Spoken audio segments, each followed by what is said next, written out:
उद्धव ठाकरे आणि राज ठाकरे एकत्र आलेत। दोन्ही भाऊ एकत्र येताच तो क्षण भावुक करणारा होता। मनसे आणि ठाकरे गटामधील नेत्यांपासून त्यांच्या कुटुंबापर्यंत सगळ्यांचाच आज मनोमिलन झालेलं आहे। आज उद्धव ठाकरे आणि राज ठाकरे एकाच मंचावरती आले आणि एकमेकांना आलिंगन दिलं। दोघांनीही आपल्या भाषणात एकमेकांचा सन्माननीय असा उल्लेखही केला। त्यांनी या मंचावर यावं आणि मराठीचा आवाज किती बुलंद आहे। दोन्ही ठाकरेंचं अखेर मनोमिलन झालेलं आहे। तब्बल 19 वर्षांनंतर दोन्ही ठाकरे एकाच मंचावरती आले। शिवसेना ठाकरे गट आणि मनसेच्या कार्यकर्त्यांची ही इच्छा अखेर पूर्ण झालेली आहे। दोन्ही ठाकरेंनी एकत्र येऊन एकमेकांना आलिंगन दिलेलं आहे आणि यासोबतच त्यांच्या कुटुंबियांचंही मनोमिलन आज अवघ्या महाराष्ट्रानं पाहिलेलं आहे। गेल्या 19 वर्षांपासून ज्या क्षणाची प्रतिक्रिया दोन्ही ठाकरेंच्या कार्यकर्त्यांना होती तो क्षण अखेर आज त्यांना अनुभवता आलेला आहे।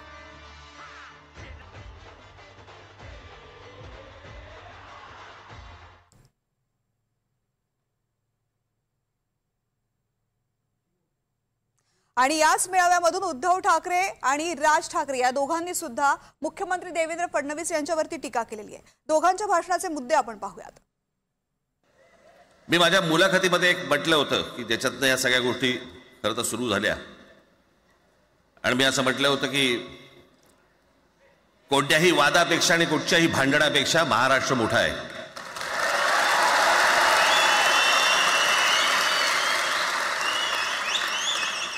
आज जवळपास 20 वर्षानंतर मी आणि उद्धव आम्ही एका व्यासपीठावरती आज येतो आहोत।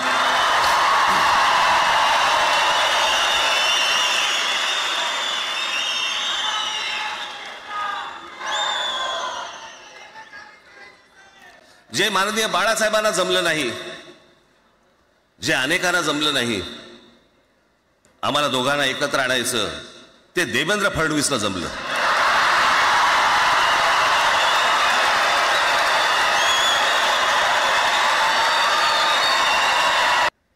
पण एक गोष्ट नक्की की आमच्या दोघांमध्ये जो काही अंतरपाठ होता तो आनाजी पंतांनी दूर केला।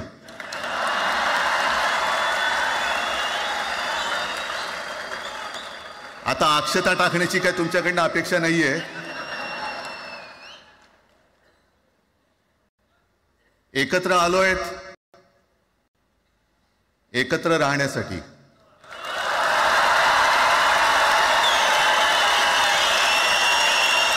तब्बल 20 वर्षांनंतर उद्धव ठाकरे आणि राज ठाकरे एकाच व्यासपीठावरती आले। दोन्ही पक्षाच्या कार्यकर्त्यांनी दांडगा उत्साह सुद्धा दाखवला। ज्या प्रकारे दोन्ही भाऊ एकमेकांबद्दल बोलत होते, त्यांनी एकमेकांना जवळ घेतलं, त्याने महाराष्ट्राच्या राजकारणानं वेगळं वळण घेतलंय का असा प्रश्न उपस्थित झाला। कारण हा केवळ विजयी मेळावा आहे हे दोन्ही पक्षांनी आधीच स्पष्ट केलेलं होतं। म्हणून भविष्यामध्ये महाराष्ट्राला वेगळा राजकीय पट पाहायला मिळणार का या विषयावरती आपण आज चर्चा करणार आहोत आणि या चर्चेमध्ये सहभागी होत आहेत शिवसेनेच्या प्रवक्त्या जयश्री शेळके। या चर्चेत थोड्याच वेळामध्ये सहभागी होणार आहेत। जयश्री ताई, आवाज येतोय माझा? हो हो येतोय मला आवाज। एक लक्षात घ्या की मला असं वाटतं की ही चर्चा दुसरीकडे वळवण्याचा प्रयत्न आणि जाणीवपूर्वक हा जो काही मेळावा आज या ठिकाणी झाला त्या मेळाव्याला एक वेगळं स्वरूप देण्याचा प्रयत्न हा महायुतीची लोक करतायत। सुरुवातीला स्पष्ट केलं पाहिजे की मराठीच्या साठी, मराठी अस्मितेसाठी आणि महाराष्ट्रासाठीच आजचा हा एक विजयी आनंदोत्सव सोहळा होता। आणि हे का करण्यात आलं यामागची पार्श्वभूमी आपल्या सगळ्यांना माहिती आहे की सक्तीचा हिंदीचा निर्णय पहिल्या वर्गापासूनचा जो महाराष्ट्र शासनाने 2 वेळा शासन निर्णय काढून या महाराष्ट्रावर लादण्याचा प्रयत्न केला, तो हाणून पाडण्यासाठी संपूर्ण मराठी जनता, मराठी लोक ही एकत्र आली। अनेक मराठीच्या विद्वानांनी सुद्धा, तज्ज्ञांनी सुद्धा या सगळ्या चुकीच्या आणि दडपशाहीच्या निर्णयाला विरोध केला आणि हिंदी ही मराठीवर लादू नये, महाराष्ट्रावर लादू नये अशा प्रकारची भूमिका ही सगळ्यांनी घेतलेली होती। आणि त्या विरोधामध्ये जर असं होत असेल तर 5 जुलैला मोर्चाचं आयोजन केलं जाईल आणि त्या माध्यमातून महाराष्ट्राची सगळी मराठी लोकांची ताकद ही मुंबईच्या रस्त्यावर एकवटेल आणि मग शासनाला तो निर्णय बदलावा लागेल अशी एक भूमिका साधारणपणे मराठीबद्दलची भूमिका तर स्पष्ट झालेली दोन्ही पक्षांची। मी आगामी निवडणुकांच्या संदर्भातलं बोलते। राज ठाकरेंची भूमिका व्यासपीठावरून स्पष्टपणे दिसलीच नाही, उद्धव ठाकरेंनी साथ घातली। येते त्यावरही येते मी. ज्यावेळी हे लक्षात आलं भारतीय जनता पक्षाच्या आणि महायुतीच्या की मोठ्या प्रमाणात याला प्रतिसाद मिळतोय, त्यावेळी त्यांच्यावर दोन्हीही हिंदीचे GR रद्द करण्याची नामुष्की आली. आता आपली ती नामुष्की झाकण्यासाठी आणि झालेला जळफळाट हा त्या ठिकाणी दुसरीकडे वळवण्यासाठी, लोकांचं लक्ष डायव्हर्ट करण्यासाठी अशा प्रकारचं एक नेरेटिव्ह सेट केलं जातंय की उद्धवजींनी पॉझिटिव्ह भूमिका घेतली, राज ठाकरे साहेबांनी घेतली नाही. अतिशय चुकीचं आहे. आपणही दोन्ही नेत्यांची भाषणं ही त्या ठिकाणी ऐकलेली आहेत. आदरणीय राज साहेब सुद्धा जे बोललेत की 20 वर्षानंतर आज या ठिकाणी दोन्ही भाऊ एकत्र आहेत आणि प्रत्येक मनसैनिक असेल किंवा शिवसैनिक असेल त्याच्या मनामध्ये प्रचंड आदर आहे. महाराष्ट्रातील सगळ्या मराठी जनतेच्या मनामध्ये आनंद आहे की दोघही भाऊ मराठीसाठी आज एकत्र आलेत. प्रामुख्याने मला या ठिकाणी आवर्जून सांगायचंय की महायुती जे नेरेटिव्ह सेट करण्याचा प्रयत्न करते की महानगरपालिकेचा, त्याला उत्तर आदरणीय उद्धव साहेबांनी दिलेलं आहे की हा मराठीचा आहे, हा महाराष्ट्राचा आहे. जयश्रीताई सुद्धा आता आपल्या स्टुडिओमध्ये आपल्यासोबत आहे. जयश्रीताई, पुन्हा एकदा स्वागत तुमचं. खरं तर मगाशी मी उत्तर घेतलं तुमच्याकडून की राज ठाकरे आणि उद्धव ठाकरे एकत्र आले आणि एकमेकांना साथ घातलेली दोघांनी, मात्र पुढे काय होणार.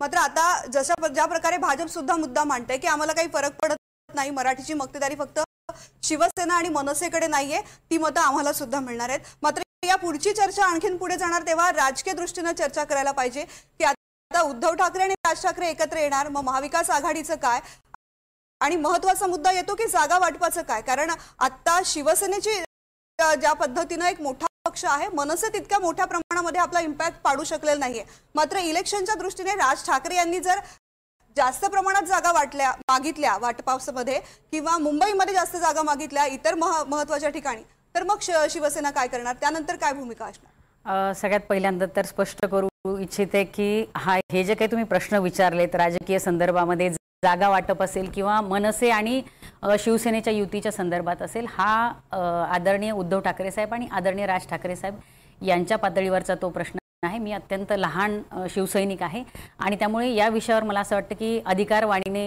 हे आमचे वरिष्ठ नेतेच बोलतील आणि ते तो निर्णय घेतील.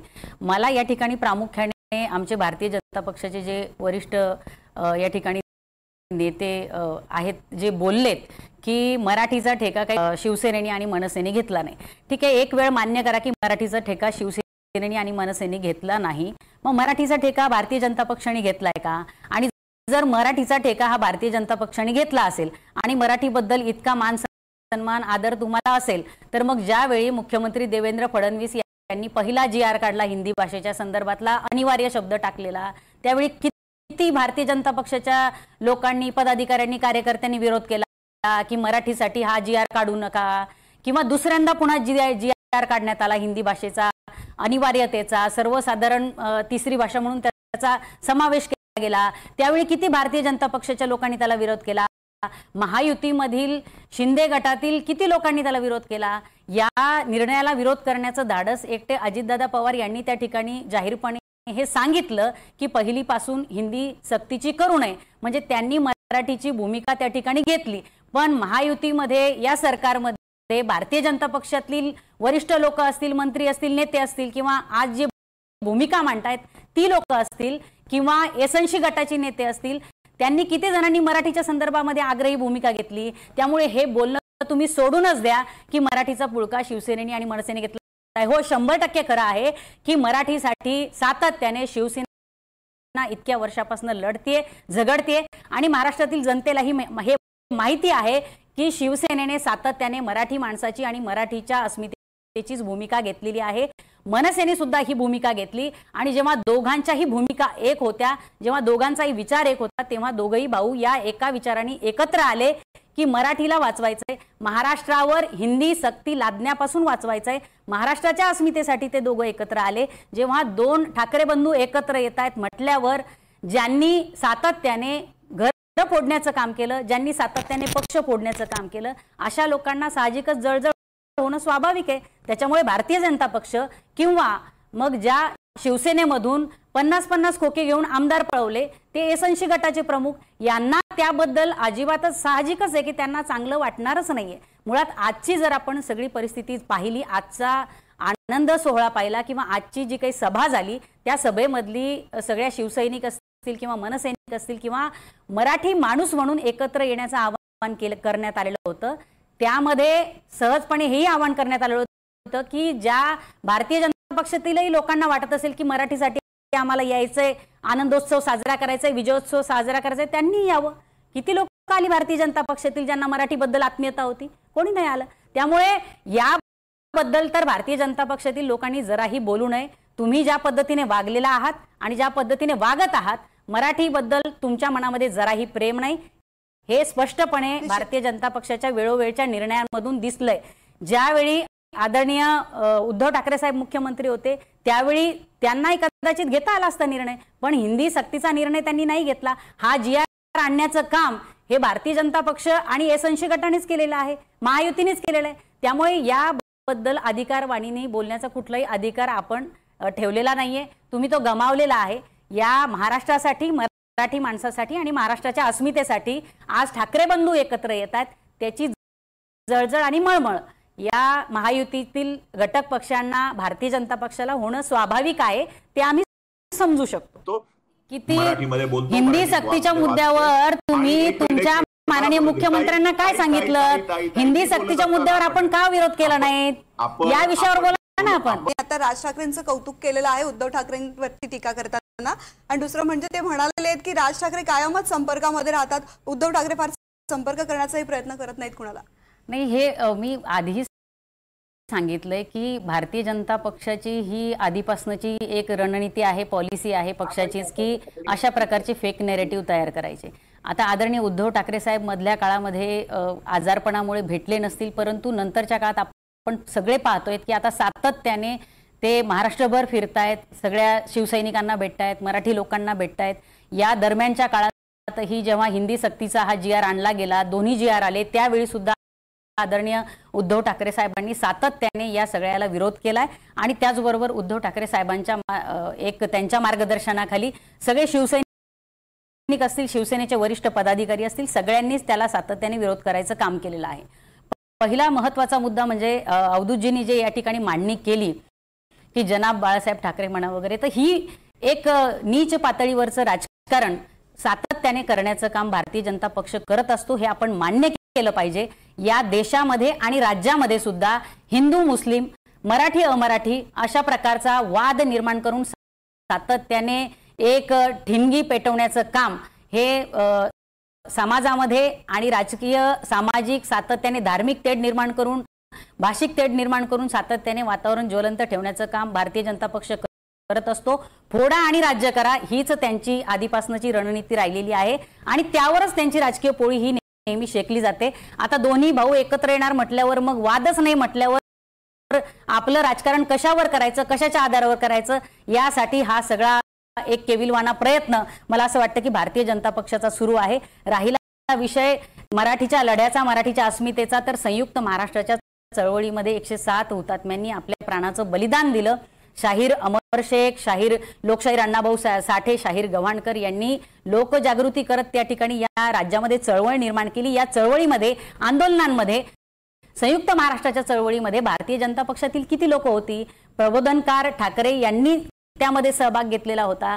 हे या महाराष्ट्राला हा सगळा इतिहास माहिती आहे आणि हा महाराष्ट्राचा एक कर्तृत्वशाली इतिहास आपण विसरला असाल भारतीय जनता पक्ष, परंतु या महाराष्ट्रातील जनता हा इतिहास विसरलेली नाही. दुसरं महत्वाचं म्हणजे की जे हिंदुत्व आपण सांगताय, ते हिंदुत्व आपण कितीही सांगत असलात तरी हिंदूंसाठी किंवा हिंदुत्वासाठी आपण काय केलंय ते या राज्यातील जनतेला, देशातील जनतेला खऱ्या अर्थाने माहिती आहे. आपण सातत्याने त्या खऱ्या हिंदुत्वाच्या व्याख्येला हरताळ फासण्याचंच काम केलेलं आहे. आज आदरणीय उद्धव ठाकरे साहेबांनी त्या ठिकाणी आज तर इतक्या लाखोच्या जनसमुदायासमोर जाहीरपणे त्यांनी सांगितलंय, याआधी वारंवार उद्धव ठाकरे साहेबांनी सांगितलंय की मी सुद्धा हिंदुत्व मानतो, मी हिंदू आहे आणि मी हिंदुत्व मानतो, माझं हिंदुत्व हे राष्ट्रीयत्व आहे. अशा पद्धतीने एक मोठी व्यापक व्याख्या हिंदुत्वाची जी आदरणीय प्रबोधनकार ठाकरे यांनी केलेली होती, ती हिंदुत्वाची व्याख्या आज त्या ठिकाणी जर उद्धव ठाकरे साहेब मांडत असतील तर यांच्या पोटामध्ये पोटशूळ का उठतोय? मुळात खरं म्हणजे भारतीय जनता पक्षाचं दुखणं हे आहे, दुखणं हे आहे की जे फोडा आणि राज्य करा ही रणनीती यांना या ठिकाणी वापरता आता येणार नाही. दोन्ही भावांना एकत्र पाहून आता त्यांच्यात भांडणं लावता येणार नाही. आणि आजचं जे काही वातावरण आहे ते पाहिल्यानंतर आता भारतीय जनता पक्षाला निश्चितच त्यांना जे काही भीती आहे मनामध्ये ती आता त्यांच्या वेगवेगळ्या वक्तव्यांमधनं समोर येते.